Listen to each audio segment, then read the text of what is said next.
G'day and welcome to the Grow a Small Business Podcast. I'm your host, Troy Truen.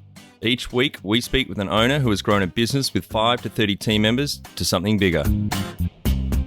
Diving into their numbers and unearthing the pain they've experienced, we explore what they did to overcome each barrier and what they would do differently from day one. Let's get into it.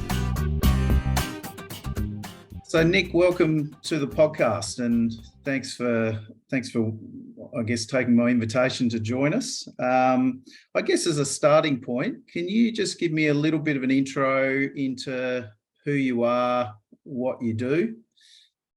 Yeah, absolutely, and thanks very much for the invite, Rob. So my name's Nick Prokopiec. I'm the Chief Executive Officer of Searson. And Searson is a Tasmanian recruitment and HR consulting firm. We've been around in Tassie, in the Tassie market, for just over 34 years now. We operate throughout the state with 3 offices: Hobart, Devonport, Hobart, Burnie, I should say, which is a newly opened office, and Launceston. As a agency of on-hired workers, we can employ up to 350 people a week. And through the course of any 1 year, we can place 250 to 280 people into a new work opportunity. And that's right across the blue collar, white collar, professional services and nursing industries. So we have a fair bit of depth and a fair bit of experience in the Tasmanian market. Awesome. No, plenty going on. And Nick, I guess like one of the reasons I was keen to talk to you was because you've got a good perspective on a few things. The first is that you're in there running a privately owned business, so you understand the business side of things. We've obviously worked together in the past, and I know a number of my clients have worked with you guys as well in terms of really trying to recruit and hang on to talented people. And the reason I was keen, I thought this was quite timely to have this discussion, is that one of the things I'm hearing so much at the moment is that people are really struggling to recruit for the vacancies we've got. And there's obviously a big a record low unemployment at the moment, lots of job vacancies out there. What's your view on the market at the moment? Like, you must have noticed a significant change at the moment, and any views as to what's going on out there? Yeah, I think you've just mentioned these record unemployment rates of Tasmania sitting at 3.8%. That's the last I've seen in many years, and it's a real challenge. We were seeing this in the lead up to COVID, though, a more challenging market, particularly in Tasmania. For many years, we're very attractive as a state to see change or tree change. But we're now starting to see housing availability and affordability be a real challenge, even coming from the mainland. So we are becoming more expensive to live. Through COVID, we've seen that more flexible workforce and that remote worker become more prevalent. So organisations, particularly in the larger metropolitan areas of New South Wales and Victoria, are quite happy sending their workforce or allowing their workforce to work more remotely. So it takes some of the appeal away from the Tasmanian market. Remuneration, no one sits on an award wage or a minimum wage award anymore. It's all negotiated by the employee typically. It's an employee market. The power is not any longer, in many instances, with the employer who is offering a job. You find that many employees now have 1, 2, if not 3 job opportunities lined up as they're talking to one singular employee. So there is an awful lot of challenge there, Rob. And when you look at what the data out of the US says, is that the average person now coming through and entering the workforce will have up to 13 career changes in their entire working life of 2.8 to 3 years, it means that retention piece for employers becomes even more challenging. Yeah. So there's a whole host of issues at the moment.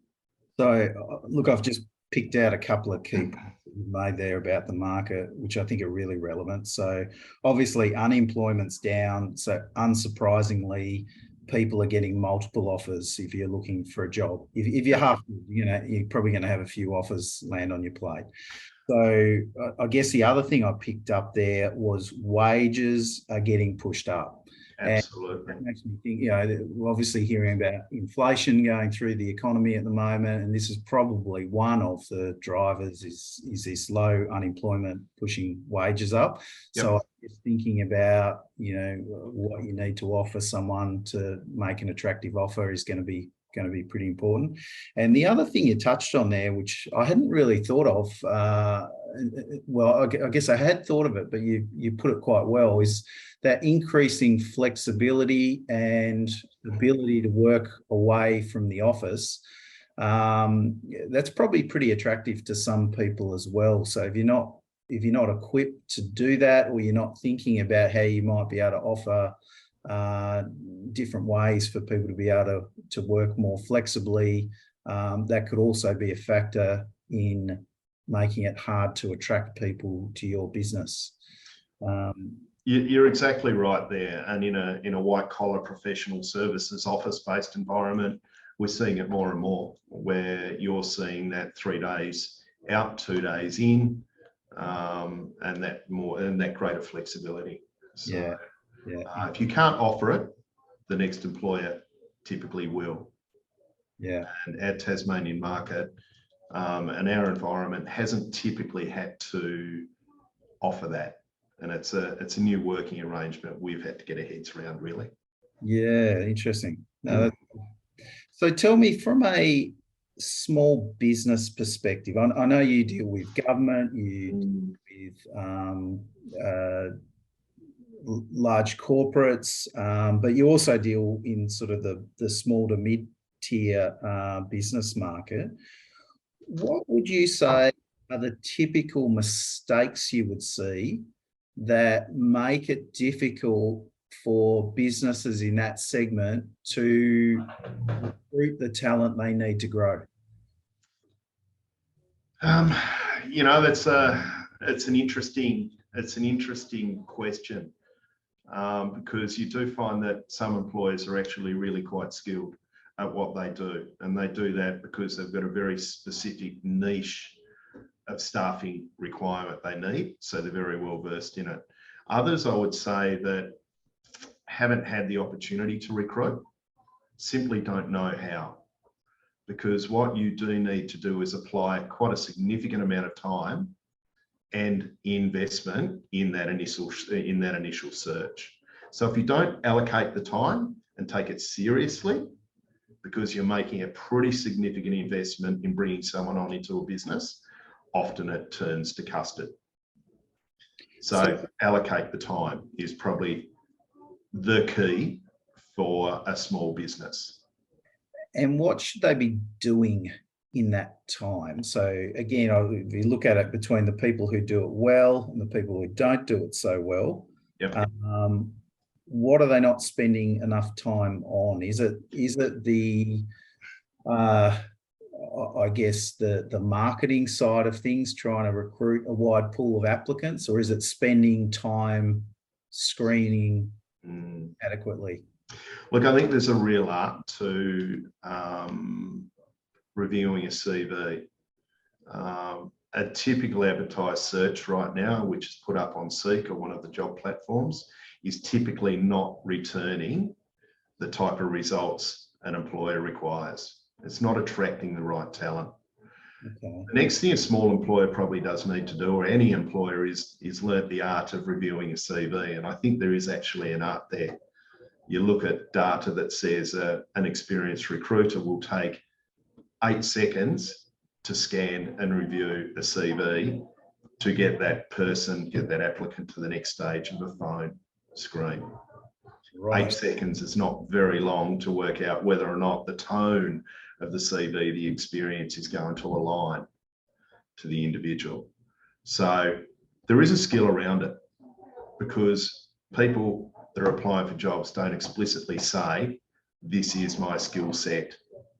If you can't pick out some of those transferable skills, or the experience is applicable from industry A to industry B, you probably won't identify the right talent.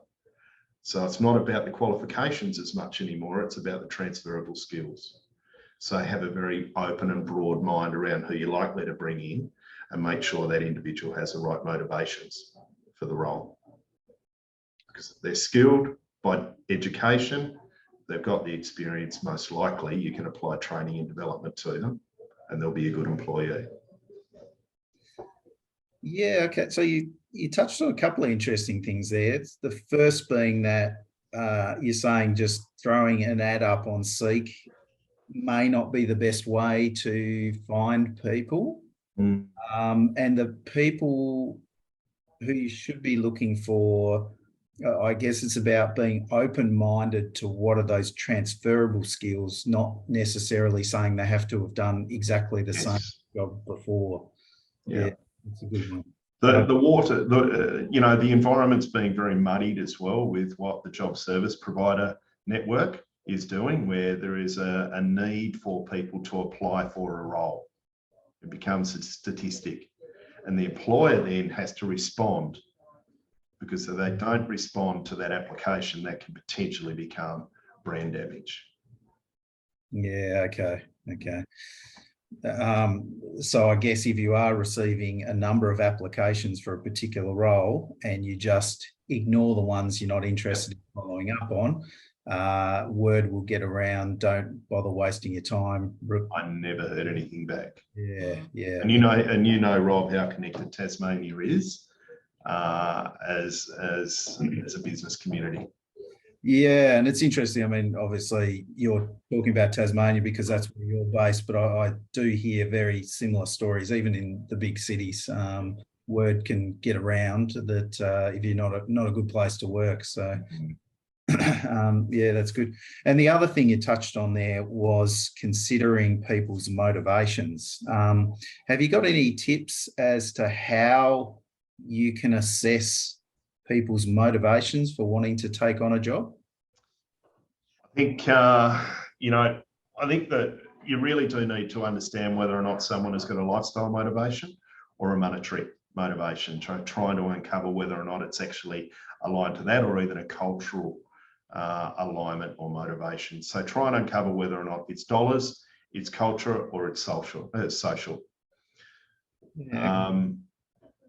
If you understand whether in a young person, or it doesn't need to be young, but are they driven by training and development and growth-based opportunities? The employer really does need to understand that, because the employer can say yes to a potential up-and-coming candidate, and we understand your motivations for joining us, but if you don't put something in place for that person, you'll have a very high chance of actually losing them into the immediate future, because that's why they've come to you. Yeah, good point. So is that best done at the interview stage? Are there particular questions you'd recommend people ask? Or? Yeah, look, I think early on in the stage, you need to understand that as employees join your business, there is a baseline, and we expect there is going to be a building of competency level before you transition and before you move.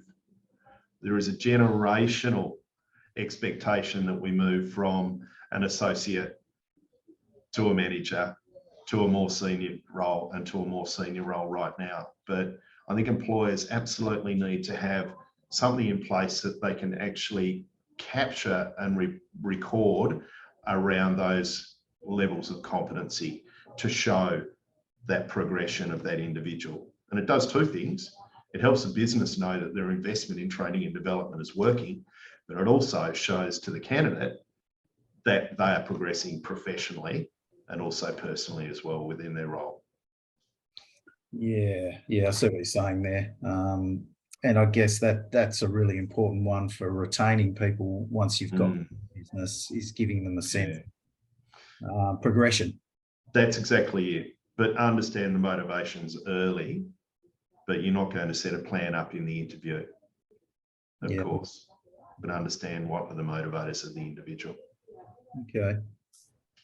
And I guess when it comes to recruitment interviews, you've done thousands in your professional career, if not tens of thousands.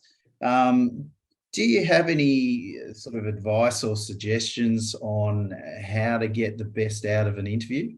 Yeah, I think the employer really needs to understand what the essential competencies are.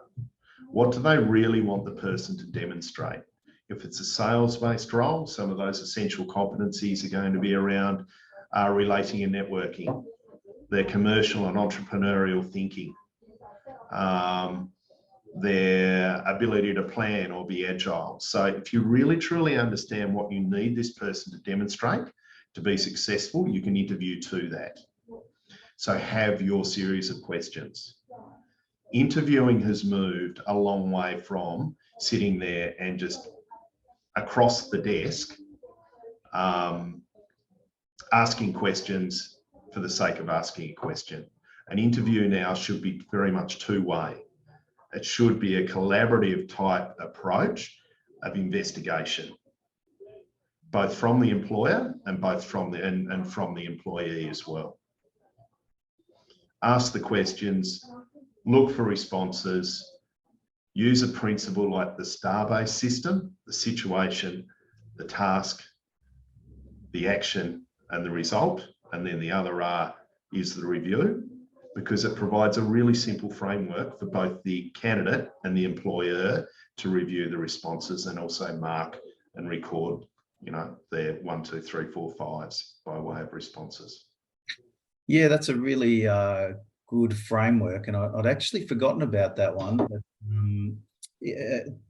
just to recap on that, you're looking for the interviewee to provide a situation or a task that's relevant to those essential competencies, then what the action was they took in that situation, and what was the result they achieved. So is that the basis of the STAR? That's the basis of STAR, and that final R that is in that is as much as the process by way of thinking that the person's undertaken as a result, but also it's a reflective moment.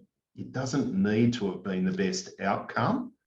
What employers should be looking for is, if I didn't achieve the outcome, what did I learn from it? What mistakes won't I make again into the future? Yeah. So it's a self-critiquing approach by the candidate, but it provides significant insights in regards to that level of competency or the competencies required for success in the role. And there's a framework around the competencies as well, which can be used by utilising assessment, which is very useful. Okay. Find it hard to define a clear strategy, then communicate it and execute it alongside the rest of your team? Or you currently don't work a simple quarterly strategic plan to boost your team's performance? Our Business Growth Formula online course is perfect for small business owners with 5 to 30 team members wanting to grow. We share the mindsets, habits and tools to be a legendary leader in your business. growsmallbusiness.com. So, Nick, again, this is obviously an area you play in every day.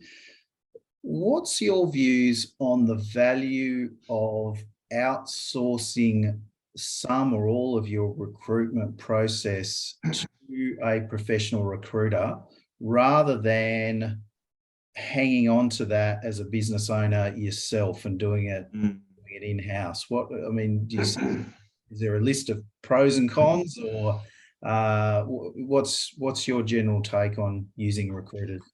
I think there's a challenge for small business to make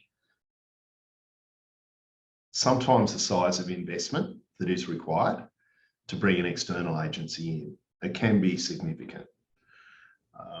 So that's the negative side of that equation there. But why would you bring someone in sitting there as a business owner? And I've done enough recruiting now in the engineering and the technical services space to know when I work with a client that it can take 60 to 80 hours of time from the initial commencement of the search to the final placement of a candidate. So if I was a business owner, knowing that I had an urgent fill, an urgent requirement, I'd be asking myself whether or not I can essentially take 2 weeks out of my business to undertake this significant recruitment. I think that's a really good point. And if we go back to what you were saying, the typical mistakes you see with small business owners who don't make the right recruitment decisions is because they're not spending enough time on the process. So by engaging an external recruiter, all of a sudden you're guaranteeing that an adequate amount of time is going into the process and you're giving yourself the best chance of uncovering the best candidates. Yeah, and look, by engaging a recruiter or recruitment agency, typically not only buying the relationship or you're purchasing or making an investment in the relationship, you're making an investment in the network that they actually have. Yeah. And networks are deep. Yeah. Not only ours, but other recruitment firms, they have deep networks. They have a group of passive candidates that sit there. They're in our network and they're not actually looking for work unless we may ring them and say, we have this great opportunity. So there's a benefit there. That is something typically when I talk to employers, they don't have access to it. They're trying to search the market or they're looking at another similar like industry and saying, what about a potential person within that? And that's a direct approach. And I'm not really sure, and I don't necessarily believe that is the right approach in the Tasmanian market. I think we should be building upon talent and trying to attract back a Tasmanian expat or attract new talent to the marketplace. And it is a challenge with housing availability and affordability, but if you're not connected both inside and outside of Tasmania, it's a much harder function to undertake. Yeah, interesting. So, yeah, not only are you paying for the time for someone to do a good job, you're paying for access to candidates and knowledge of the local market. Yeah, and you know that rigor around a process. You know, we talked around a small business. That's not their field. Yep. You know, they may be in manufacturing or finance or production or engineering. You know, that's not their core business. Yeah. Recruitment, staffing, workforce development is ours here at Searson Bucks, our core business. Yeah. That's what we do, and that's what we do to partner with clients to provide those solutions. Yeah. Yeah, no, that's a really good point as well. So time, candidates, and a rigorous process. All the things you're paying for with an external recruiter. So, look, I guess just to close off this discussion, if you were talking to a small business owner who was considering recruiting some talent into their business over the next few months, what would be the one bit of advice you'd have for them around something they should be doing or something they should be thinking about when they come into the office on Monday? Only one bit of advice, Rob? Can I give two? Yeah. There's probably lots of advice, but be very clear on what you're looking for in the role, not necessarily the person, but be very, very clear. Have you reviewed the PD? Is there currency to the role in your current organisation? Are you looking to change your organisation over the preceding next 12 to 18 months? Be clear on what you look like to give the candidate that's coming into your business every chance of success. I think that's really key. If I'm paraphrasing that, you're I guess, number one, you're saying you need to understand what it is you're looking for. And secondly, you want to be able to sell, sell yourself and sell your business as a good place to work. Yeah. Capture that? Yep, absolutely. Awesome. No, that's great. Thanks, Nick. And is there anything else that we haven't covered that you think is important to touch on? Look, it's a challenging market at the moment. From a perspective of, being connected, it's very, very important that businesses stay connected to their candidates, because you never know when you want to reach out to them again, or have that conversation even about referrals. Probably the other point, Rob, it doesn't hurt to have that conversation with your recruiter or your recruitment agency. There's no cost to it. It's a partnership. If we understand more around where a business is going, the more likely we are to be able to assist in the future or keep an eye out for talent. Yeah, brilliant. Oh, that's awesome. Thanks very much for your time, Nick. Enjoyed it. Cheers, Rob. Cheers, mate. And for our audience, we would greatly appreciate a review in iTunes or whatever platform you listen to us on. More reviews means we bubble up higher in iTunes, etc. So more business owners looking for podcast help with their growth will find us.